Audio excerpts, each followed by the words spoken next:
This is the Andres Segovia Show. Greetings, everyone. Welcome to the Andres Segovia Show. I am your host, Andres Segovia. A lot in the news lately regarding the Second Amendment. A lot of stuff being talked about it because of a lot of what's been happening covered by the news. That doesn't mean it is new, but it is in the news more often. And in the opinion of yours truly, a lot of it tends to be propaganda.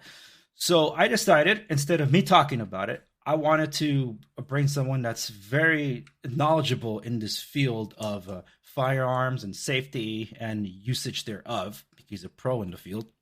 And that is a great American, a real hero, even if you might not like the title, but I'm giving it to him anyway. And that would be Boon. Thank you so much for being on the Andres Segovia Show again. It's a pleasure to have you on, man. Thank you for having me again. Pleasure to be on again. Yeah, and for those that are unawares, Boon is co-author of a book called Benghazi, Know Thy Enemy. It is available around multiple book publishers and Amazon. I think the Amazon thing is at least fixed by now, right? It is, yes. You can get it on Amazon. You can get it on Barnes & Noble, ScarMedia.com. Yes. Yeah, get learned, folks, because the enemy is still out there.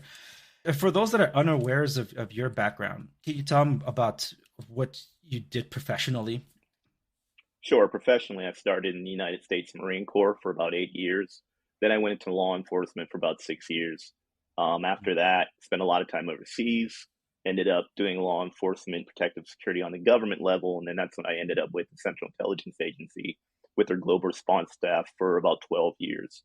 I'm also a full-time firearms and tactics instructor, and I run threat management solutions and shootingclasses.com. Those are the two things for what I remember from our initial conversation, law enforcement and now an instructor, basically, especially because law enforcement has really been in the news a lot for the past 3 years, defunding, abolishing, all these different things.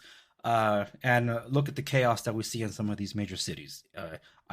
Off the air, I told you about some of the stuff it's not hitting close to home. It is home because I live and work in LA County, Orange County, and the like. For anybody aware of that regional area, you would know that it's hit a lot by these crime waves. Compton. I grew up in the Compton-Watts border. Okay? Rodney King riots. I remember it like yesterday. I remember the fire bombings. The guy being taken out of the big rig was just a few blocks from where I lived. You know, all these things. I saw them unfold, although at the time I didn't understand them. And not to dwell on that per se, but the thing is, it just feels like history is repeating itself. But now where there's a movement that is blaming police force and all that. There's something that you mentioned that you learned through that in our initial conversation, which was psychology. And I guess to get the police talk out of the way, do you feel that our police can use better training, or is it that they're just misunderstood? No, it's definitely a training issue, but it's also a perception issue. The law enforcement job, especially for what we would call like a patrol officer, the officer you see in uniform every day driving around in the marked car, his or her job is extremely, extremely difficult. Not only are they charged with enforcing laws and keeping the peace, but they're expected to have these skills that they're not trained for. For instance, they show up to a domestic incident and they're expected to be psychologists or mental health professionals and deal with all these complex problems. When you hear about police, it's usually a bad shooting or use of force, something like that.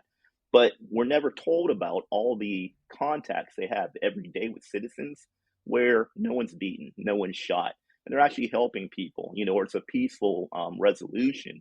So a lot of it's a misconception, the perception of law enforcement. Usually when a cop shows up, it's something bad. It's part of their job. They're enforcing law, responding to crimes. So that's negative right there. If you look at it, if the police show up, oh man, something bad happened. And we need to change that mentality because they actually are providing a service that we actually need. When it comes to training, again, they're getting bare minimum training that's set by the state. Each state's different, whatever those mandated criteria is, but it's different from state to state. And it's the bare minimum. And then they get in-service training throughout their careers, but it's not enough. Like LAPD, for example, I think they're the third largest police force in the United States. Just trying to get everybody qualified every year, full-time job. It's a daunting task. But instead of defunding them, they actually need more training. They need Mm. more funding to make sure they're trained to a high level. Think about a brain surgeon. If you're going to have brain surgery, would you want your brain surgeon to be trained to the minimum level, or you want him to be a subject matter expert? Do you want him to have all the training he can possibly have? Obviously, you want him to be as well trained as he possibly can be. And that's what our uniformed police officers need to be, subject matter experts in multiple disciplines. And there's just not the budget or the time to get them trained to that level. Yeah, LA being that big, it's so diverse.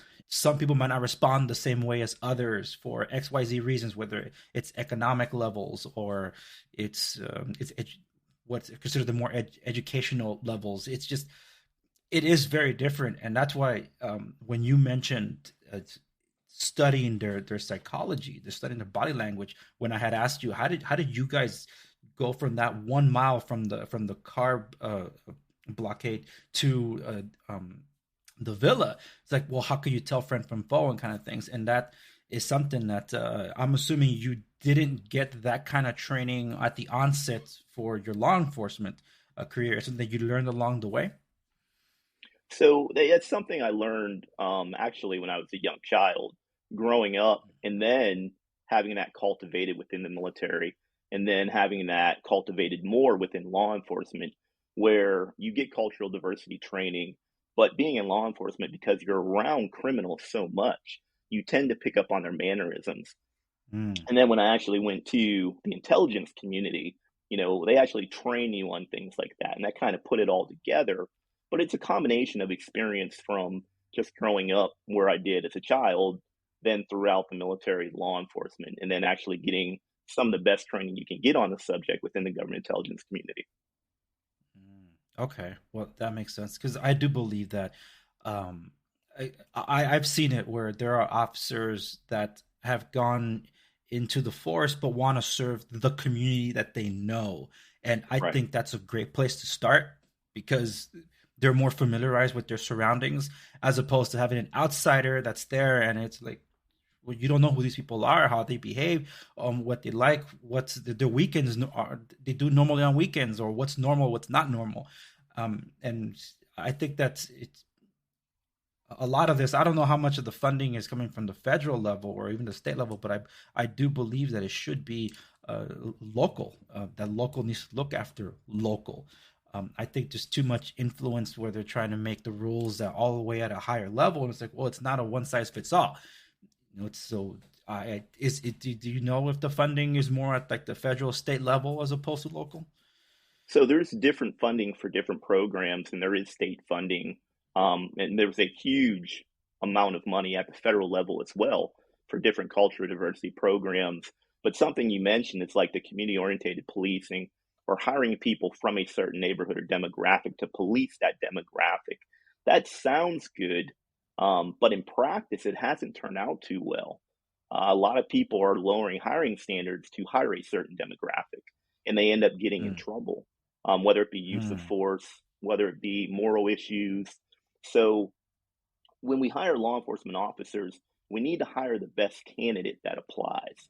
But when it comes to dealing with certain demographics or certain neighborhoods, you're spot on with a lot of people might not know the intricacies of that neighborhood and those cultural differences and sensitivities. But that's why being a law enforcement officer is so important, that you have diversity and you're a people person. You know how to deal with all walks of life based off of just respect and morals and understanding the area you're in. that makes sense. Yeah, because I do believe that I think it's diversity, inclusion, equity, one of the DIE or DEI, however they say it. Yeah, I do believe lowering the standards of a lot of things are like you look the part, but you're like, no, no, do they qualify? And Right. that's something that I strongly am for. I'm actually very opposed to affirmative action, and that didn't make me popular among my social circles in my later age. Like, yeah, you're if you're letting me in just because of how I look, I'd rather go somewhere else. It's Right. but anyway, that's a It, different subject it's altogether. a good idea. Like when you talk about affirmative action, it's a good idea on paper. Like the sentiment behind it makes sense, to include everyone, Hmm. not to discriminate. But the practice doesn't really work out well. Yeah, correct. And I think it's telling about what's happening to our infrastructure lately. Trains derailing. There's like what? Or FAA having to ground all the planes. Maybe someone didn't hit the eject button when they pulled the USB. I don't know. But the point is that all this stuff wasn't really happening before. But I can see a common denominator. What actually changed? That's maybe cause and effect. Don't know. But with all that, police response has been such a big discussion, and we're having two major contrasts lately because of what happened in Uvalde, the elementary school there, and comparing to what happened in Nashville, the response times of these police officers. And again, it's local, so this is it's not this or that, but I do believe the Uvalde left an important training lesson impression on police to they go respond, and the response of the Nashville police officers was just they were just on point. They got it done, and it people were comparing it and saying that it was because they learned from Uvalde. I don't think that was just the only thing, but I think it No, might have been at the back of their mind. no. According to the reports, the Nashville response, a lot of those officers trained in active shooter response well before Uvalde even happened. I believe, I could be wrong, and I'm not sure when this is going to air, but today's the anniversary of Columbine. So Oh, we've been familiar with active shooters and how to respond since Columbine. Active shooter situations aren't new. I mean, these happened in the 70s. It just wasn't yeah. as prolific as it is now. So we've actually learned these lessons back in the 90s. We're just relearning them. We're not applying them because I think a lot of administrations and communities have an attitude that it won't happen here. It can't happen here. That happens at other Mm. places. That happens in big cities, but not here, not in hometown USA. And then when it does happen, it's a knee jerk reaction. It's like, oh my goodness, we need to do something about this. We already have the answer. We're just not listening. We're not applying it. Well, and I think it's to that, and this will air. It's just I don't know what YouTube's gonna do with it, so that's why I don't rely on YouTube alone. So for those of you watching on Rumble, you're getting a full episode. If you're on YouTube and you're only seeing a clip, go to Rumble. The link should be in the description down below. And I think this made for a great segue into that conversation because of the whole school shooting and things like that, where the number one knee jerk reaction solution has been like, "What we got to ban guns." It's that could be a conversation in of it itself, but on its face, it's absurd, absolutely ridiculous, and I think it's highly insulting to those like you that have fought, served, paid a price, and some that that paid the ultimate price to preserve our rights and freedoms, being the Second Amendment among them. With all this discussion, you mentioned something, and I don't know how much you're able to talk about that, but what solutions were proposed after Columbine? Because yes, that was one of the most horrific ones that in memory. So one of the problems was, but besides the banning firearms issue, which always comes up, but one of the problems from a law enforcement perspective was because most patrol officers don't have the advanced training that a SWAT team does. The SOP, was to lock the school down and then wait for a SWAT team arrive who had more numbers, special weapons, and tactics who could deal with the shooter. So that costs time, and that time costs kids' lives. Yeah. So they stopped that and they're like, look, during an active shooter situation, we don't have time to wait for a SWAT team, which at best could take 45 minutes at best, if not longer, depending on where they respond from, whether they're full time, part time. So the response turned into active shooter training to where the first 3 or 4 officers would show up, form a diamond formation, and go straight to the shooter. And then they changed that because that was taking too long after other active shooter incidents. And then it morphed into the first officer that gets there, you go straight to the shooter, stop the killing, and then if more officers arrive, great, they can help. But the first one on scene moves straight to the shooter, so no other people are killed. Well, it's a lot like the Nashville officers that responded. They just went in.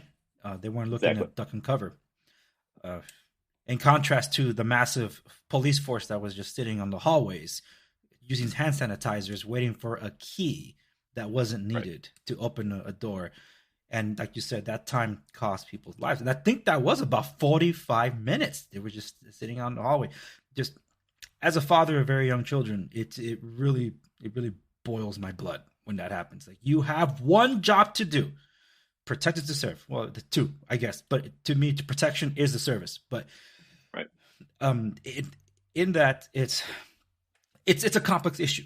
We talked funding, we talked training. The funding is tied to the training. You have to fund the training. Now, when you affect the funds, it affects the training, and then the politics thereof.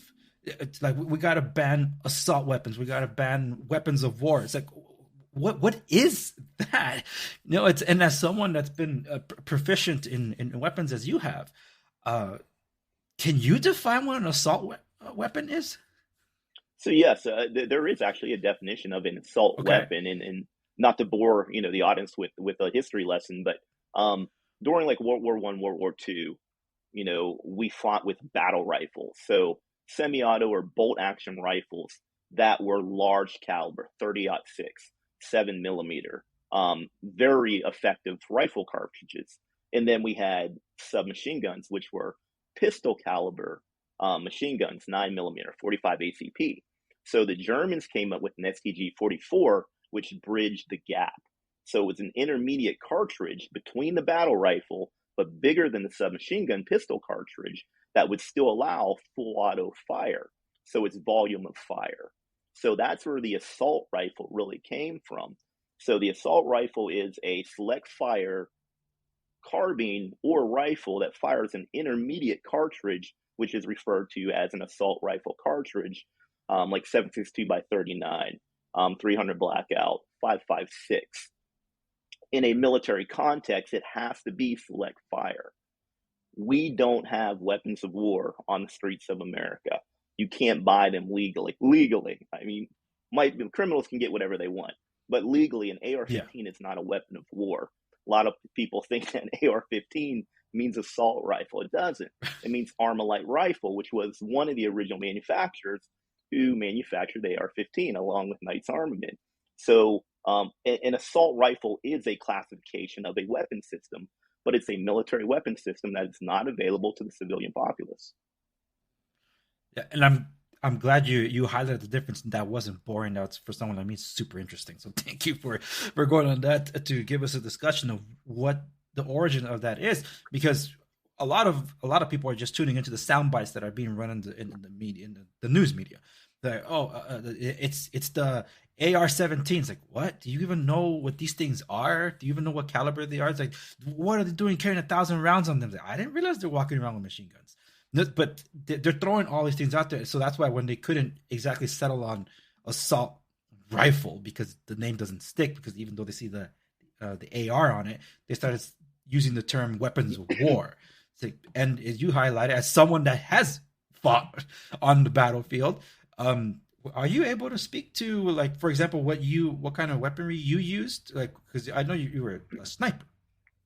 So no, we really can't talk about the weapon systems we use, as silly as it sounds, because it's not too hard to figure out.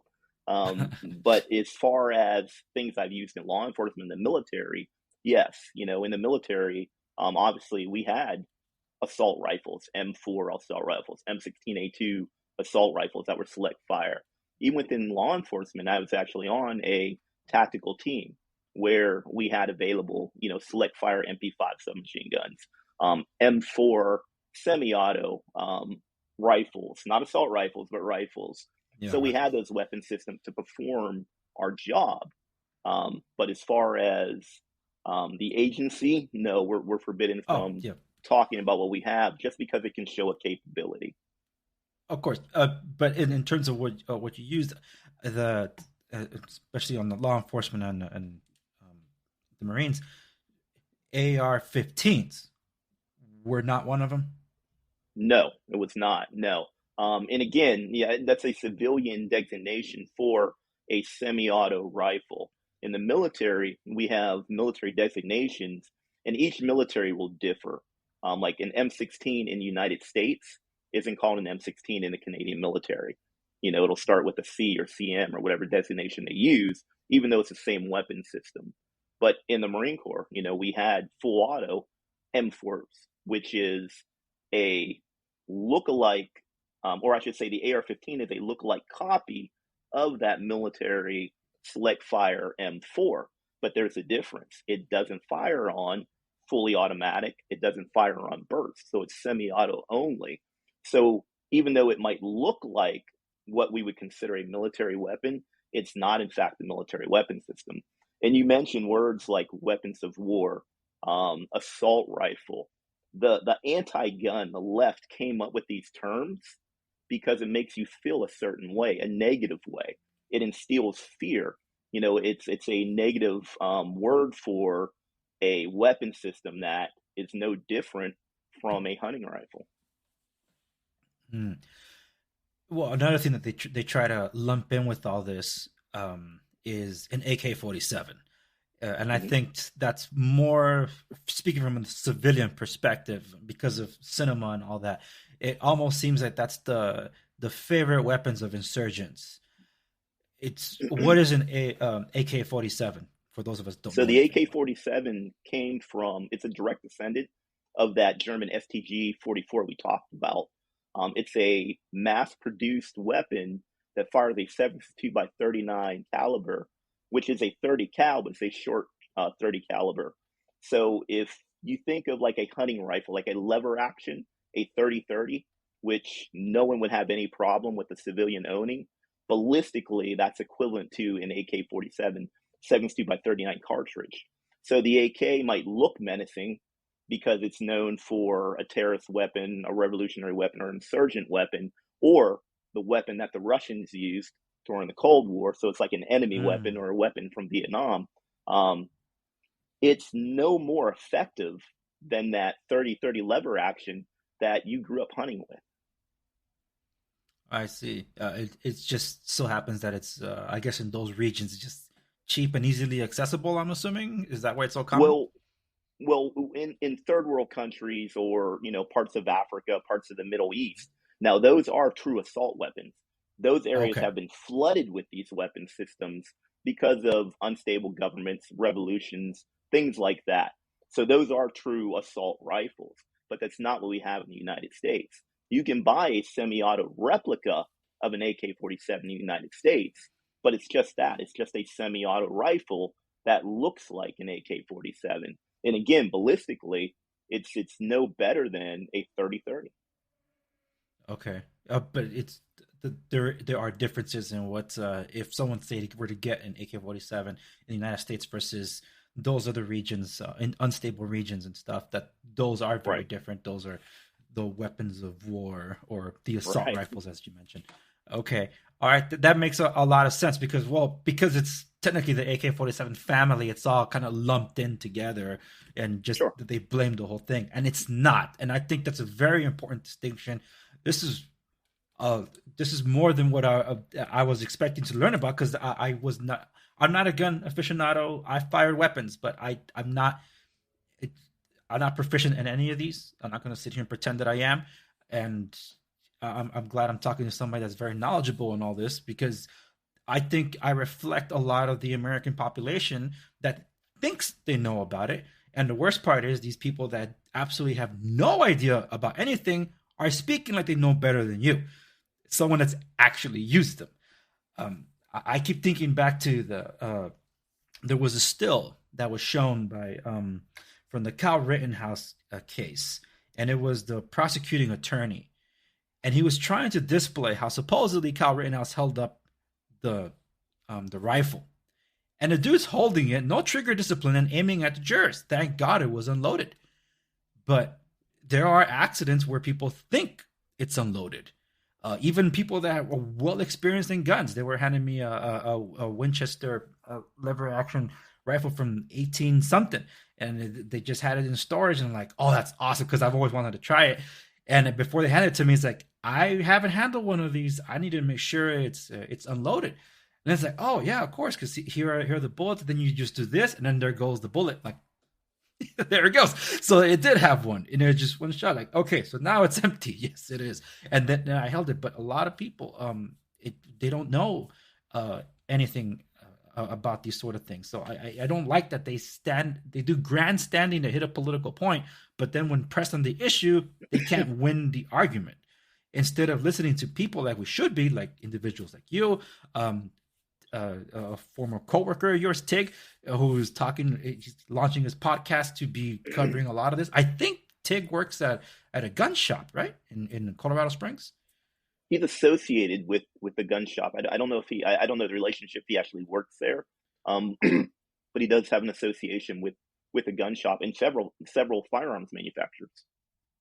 Okay, yeah, and that makes sense because I see that he announced on Instagram recently that he wants to. They're going to do like a podcast of sorts to talk about these things, and I'm assuming it's along the lines of education, training, and instruction, and all that. Listening from individuals like you, you mentioned that you're an instructor, and you're an instructor at the school. How's your association with that school? If you can talk about that. So no, I run a firearms training company. So I Oh, don't okay. work for a school. Like we are the school, and that's Threat Management Solutions, and we train law enforcement and law-abiding citizens all over the country, all over the Lawless. United States. I've probably Oh, been a okay. certified instructor since 94, 95, and I've been teaching ever since. Now I just do it full time that I'm no longer in government service. Okay. All right. So you're the master Jedi of of these things then. Well, That- wouldn't go that See, far. you're humble. It doesn't dawn on people that, and this is what I was telling my family this. So we've been exchanging, just messages here and there, and thank you for the drawings for my children, and they sent you some stuff before that, and We appreciate it that. doesn't dawn upon them. It's like, guys, you wouldn't think that talking to a Boon, you're talking to one of the most lethal guys with a rifle. It's like these things. It's amazing how it's assumed that if someone they have firearms, they must, because they're just oozing testosterone. They have they just do just gun porn and just over the top, bigger than life personas. And no, that's just like a caricature of something. You're one of the reasons at least 40 Americans are alive today when the government abandoned them overseas. And 10 years later, we don't have answers for that. But believe me, it is such an unreal experience to talk to someone like you, being able to stay in contact with someone like you, just because it's unreal. Because you've been in a situation that very few in life will ever understand, and I can never ever understand what you went through. But just hearing it from you, hearing it from Oz, seeing it from Tonto and Tig, and they will be on my show. I know it because I'm going to bring them on. But and then also hearing another perspective, also from Sarah. It's like these people went through something that a few, even in the veterans that I know, and some that are in active military, even in the reserves, they tell me, dude, you're so lucky you talk to these guys. They're legends. It's like they know. I think of it like Wyatt Earp walking into tombstones, like, yeah, right, it's Wyatt Earp. Holy smokes, that's Wyatt Earp. Like the way they portray it, it's like, yeah, their name carries. Yeah, man, you guys are legends, and believe me, sitting on this side of the screen, it truly is an honor to even stay in contact with someone like you. I don't think Well, people understand that. I do appreciate that, but I'm just a dude. See, you're not out there with a 20-foot flag on the back of your truck, driving and just firing rifles down the street. No, no Sydney See, Sam. just 77, And that or like, go ahead. that's interesting too, because like the demographic of a firearm owner, there really isn't one. Republicans own firearms, Democrats own firearms, different religions own firearms, all walks of life own firearms, especially within American culture. It is a fundamental right that we have as Americans, but it's not this picture that the anti-gunners want to paint of the former disgruntled military guy, or the redneck that clings to his Bible and his guns. Like that's not the Mhm. demographic of a firearm owner. All walks of life in America own firearms responsibly. There is this discussion about accessibility to guns, and I don't think there's an issue with that, but there are talks about red flag laws because of the whole mental illness association with this. What are your takes on red flag laws? So, just to back up, one of the things we learned from Columbine that I failed to mention was we started to be able to identify or look for other red flags of mental health issues. And it became paramount that schools got more involved with, the children. Hey, are they having problems? Is there something going on in the home? Looking for mental health issues to prevent these things from happening. So that trickles down to present day. Sorry, present day, to where we have these red flag laws, and I think they're good intentioned, but I think they can kind of infringe on our constitutional rights and due process. It's one thing to have evidence of someone planning to or about to commit a crime. It's another thing for someone who's uneducated or has some type of beef with someone to report that, hey, this guy has guns, I think he's going to do something, and then legally have law enforcement be able to come into the home and seize those firearms. So I think red flag laws are good intentioned, but I don't think that a lot of them have played out in a constitutional legal manner up to this point. I would agree with that because to those that say that we need red flag laws, and there's a concern in your state of Florida that your governor has actually supported this, that he's waiting for something to come along the lines where he can sign this. I hope he doesn't because it's a double-edged sword. But if the red flag laws have worked, why didn't then our federal intelligence agencies act upon the shooters, such as Buffalo, Nashville? They had him on the sites for, in some cases, an average a year. So they knew about this and did nothing. So if red flag laws were meant to be the deterrent, it's not. And this whole idea of a law-abiding criminal, it's like, oh, there's a no gun zone here, therefore I should not go there. It's like, no, it's in the criminal by definition means they do not follow the law. Because if all these rules worked, and people say, well, you gotta stop bringing up Chicago, that's because you refuse to see the truth. There's the strictest, the strictest gun laws in the country, and look at the absolute chaos that's happening over there. And that's multi-pronged, not just with how strict the gun laws are there, the defunding of the police, and this new mayor's worse than Lori Lightfoot, and all the chaos that's happening just in the past few days since before we are recording this. It is absolutely bonkers. Like, is this society that you want? Because this is the test that you all want everywhere. It is really frightening to see that that's what some people say that's our solution for a more civilized society. That then becomes a question, because it kind of tended to mental illness, and I'll circle it together here in a bit. Armed guards at our schools, yay or nay? Yes, absolutely, and I'm I'll in tell favor you of that why. too. So we have, again, a perception of we can't turn our schools into prisons. Well, they're not. We need to provide a safe, secure place where our children can be educated and thrive and learn how to be, contributing members of society. So everything that's important to America is guarded. The White House. Try to walk into the White House. You can't. Mm-hmm. It's heavily guarded. The Pentagon, banks, critical infrastructure, anything that has to do with nuclear materials, anything the Department of Energy is responsible for protecting. You're not getting into those places. We put value on it, and we take security serious there. Well, why don't we put value on our children? Why don't we put value on protecting our schools? It's a very simple solution. The answers are multi-pronged, but it's a very simple solution. If you control access of a school, if you monitor and you pay attention to students that may or may not be having problems, but just be involved in their mental health, and that includes the parents being involved as well. If you have an armed response that is capable and actually trained to, one, prevent these things from happening, then two, to actually respond, heaven forbid, if it does happen, you will reduce these active shooter situations, especially in, educational systems. Are you going to stop them? No, you can't stop crime. You can't legislate crime away. As long as there's more than a couple people on this earth, you're always going to have conflict. It's just the way it is. But you can Mhm. drastically reduce active shooter situations from happening, especially in schools. It's not a hard issue to solve.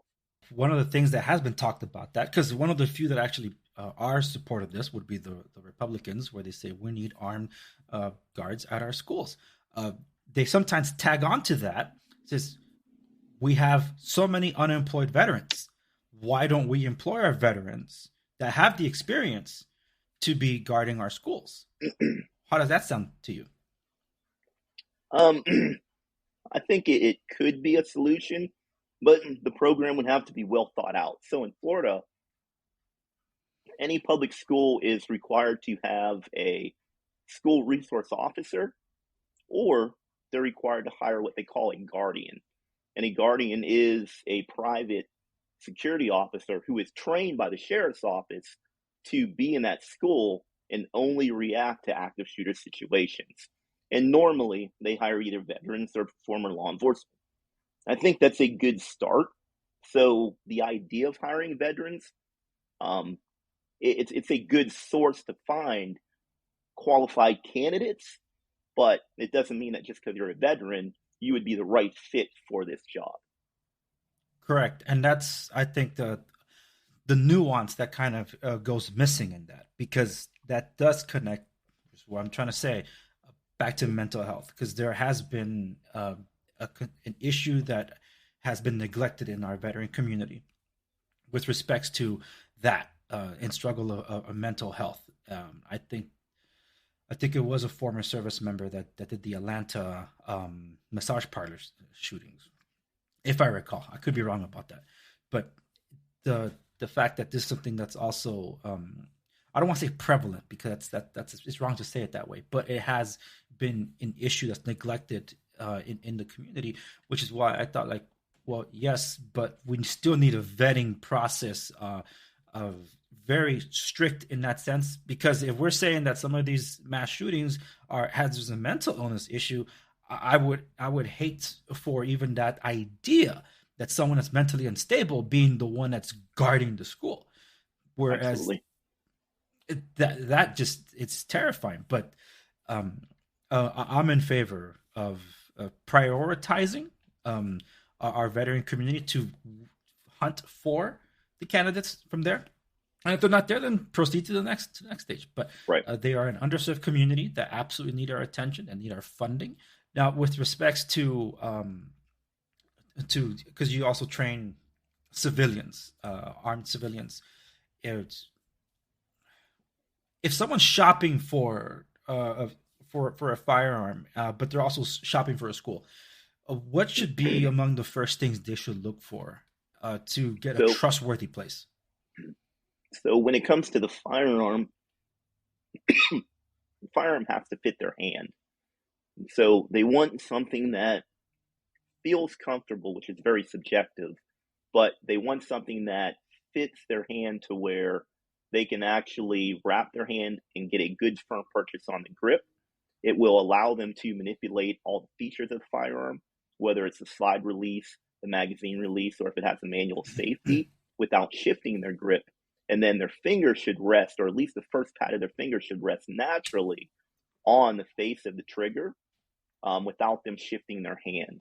So they have to fit their hand to the gun, which really isn't easy to do, for a lot of people if they don't have experience, because they don't really know what it should feel like. So that's very subjective anyway. As far as a school goes, they want to look for a reputable instructor that, one, has the depth and the knowledge to actually teach them proper safety and fundamentals. And this isn't even talking about tactics, but two, they want to make sure that their instructor is actually capable of running a safe learning environment to where they can actually learn fundamentals of safety. So it's not hard to get a firearm certification in most states. And there's a difference between going through a 4 hour concealed carry safety class and then actually going through like a concealed defensive pistol course, that might be anywhere from 8 hours, 16 hours to 40 hours, where you actually gain some type of proficiency in using that firearm defensively. So you really have to vet the instructor and make sure that they're capable, and vetted, and they have good reviews. Now, that doesn't mean that just because someone's in the military, they're going to be a great firearms instructor, or they have a law enforcement background, they're going to be a great firearms instructor, or they're a former Mhm. special operations guy. It doesn't mean they're going to be a great firearms instructor. It doesn't mean they can transfer the knowledge. It also doesn't mean that their experience is relevant to, your family who just wants to protect themselves. So you really have to do your homework. Yeah, it makes sense. Yeah, I think the guy that was training Keanu Reeves for John Wick, I think he's booked out for a very long time because everybody like, hey, he could do it, so can I. Right. Yeah, but Keanu Reeves dedicated himself. That's why he was so good at it. One thing I would ask though, with respects to, uh, from what I heard from other, I don't want to say they're gun experts, but they know how to handle a firearm. What they have suggested for home defense, at least for a woman, has been probably preferably a rifle to be more accurate as opposed to a handgun where they might not be able to brace it properly in a moment of panic, like in the household. Not like if they're going to be carrying on outside of the home, then yes, a pistol because you have to put it somewhere. Um, but what do you say to that if that were, because first off they have to be level headed to be able to Right. even control their anxiety in those situations. But a rifle versus pistol for someone. So it's a multi-answered response. One, we don't separate gender when it comes to protecting yourself. What is good for me would be good for a female. So, Hmm. two, the rifle is a very good choice with, excuse me, with the right ammo. Excellent choice. With the rifle, you have 4 points of contact. It does stabilize it, and ballistically, it's superior to a pistol. What you lose with the rifle is flexibility. Um, Hmm. as far as a pistol being used for home defense, or a rifle, you need training with either one. So it's kind of like a moot point. If you have the training, then a rifle would probably be more effective. But if you don't have the training, doesn't matter if you have a rifle, a pistol, a shotgun. None of those choices are really going to help you much. So first is the training, having the mindset and willingness. Then a rifle would definitely be more effective than a pistol. Sorry, I'm dying over Makes here. sense. Sorry. Um, no, and I think that's real good advice there. Yeah, because some people did try to separate it by gender, and I understand where they're coming from on that. But it's like, well, let me find out from instructors because they're not instructors. Only because I want to make sure you're not actually dying. Well, I want to make sure you don't lose your voice. But if there's any parting words for the audience with respects to like this whole issue, we covered a wide range of things, and this we're not even scratching the surface on any of them, but I think it was important to highlight that in a way it's all connected. But if there's an advice that you can give to our audience, if any, do you can feel free to share it. Don't let the anti-gun divide us, regardless of whether you're, Republican, Democrat. Your Second Amendment right is for both sides, both parties, to make sure that we're able to remain free. That's the bottom line. It's not for hunting.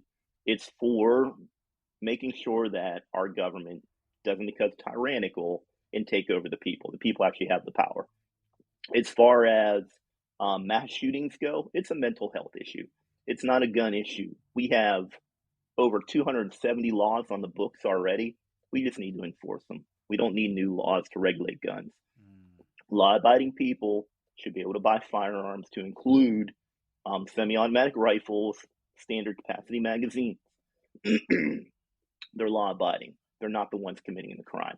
We need to get tough on the people who actually commit crimes, the criminals, and actually sentence them and stop being so lenient on the sentences.